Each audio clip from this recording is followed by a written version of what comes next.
let's jump into some of the other areas that you're really good at too. Like, for example, selecting new technologies.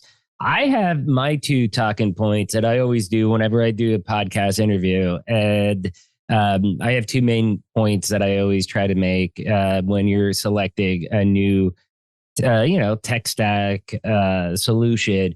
But I'd like to hear what your advice is. Then I'll tell you what mine is, and let's compare notes. So the first step is to understand your requirements. Businesses really need to understand what they're trying to accomplish, because the technology is going to work best when it aligns not only with what you're trying to accomplish, but the processes that you have in which to do that. And certainly what we find at a lot of our clients, processes that are in play today were developed based on technology they bought a decade ago, right? Because the way things used to work in your various platforms, whether it's CRM or ERP, right? You had X amount of steps. And so now that's your process. But if you're ready to go with technology that's available today, because the platforms look and feel very different than they did, and they're streamlined, you can look at, well, here's my requirement. So to be more specific, in my case, we do Salesforce, which is a platform, but predominantly known as a CRM. So I need to be able to track my leads and opportunities, but I want to be able to schedule follow-up calls and then just have my calendar populated, and I don't want to have to think about these things. So when you start developing those kinds of requirements, then you can go out and look for a product that does what you need it to do. And then secondly, look at your processes, and that's where you can then implement a technology that not only meets your requirements, but can assist with streamlining some of those processes. Okay. So that's pretty close. What I talk about is I honestly combine like your 2 points.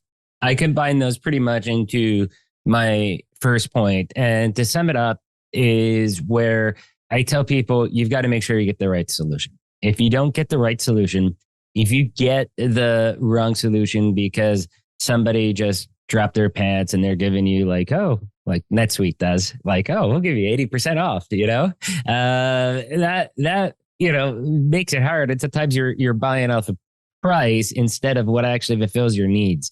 So you need to make sure that you're buying the right solution. If you don't buy the right solution, you're going to have a failed implementation. The second point then that I bring up, and this is where somebody like Vision 33, or in your case, where Orion, comes into play, is you have to have the right partner, because not all publishers of the software end up selling direct. SAP, for example, I mean, you've got to be a very large customer, like a Nestle or a Philips, in order for them to sell direct or implement. Usually it's done through a VAR, value-added reseller network, a partner network, kind of like your company is with Salesforce. That's how it is with SAP. That's how it is with Sage, although Sage also does direct as well too.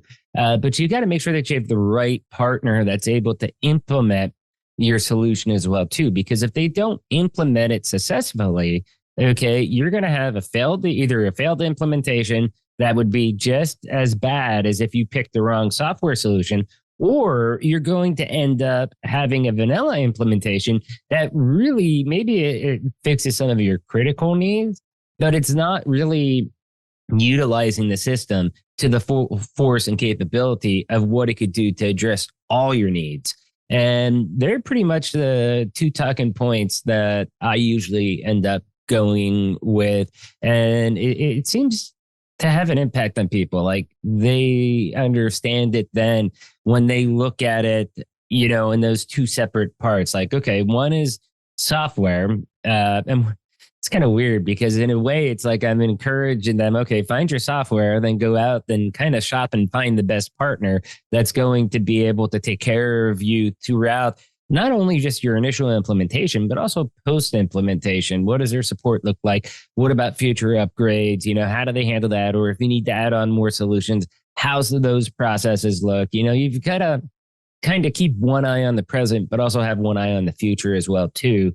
to make sure that there's that roadmap with both the product and also with your partner. What do you think about that take? I totally agree. Pretty much when we're in an advisory engagement, we are the partner, even prior to the selection. Now, I must say, not every one of our advisory engagements, number one, is for a CRM. So in which case we're not the partner, and we do work with them on, well, which partner are you working with? And number two, even if it is CRM, they don't always pick Salesforce. So even with Salesforce in the running, if it's just not the right match for them, then it's not. And so our advisory service is technology agnostic.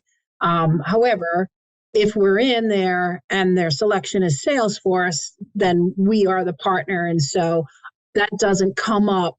The need to select the right partner doesn't come up as often because hopefully they've already selected it if we're in there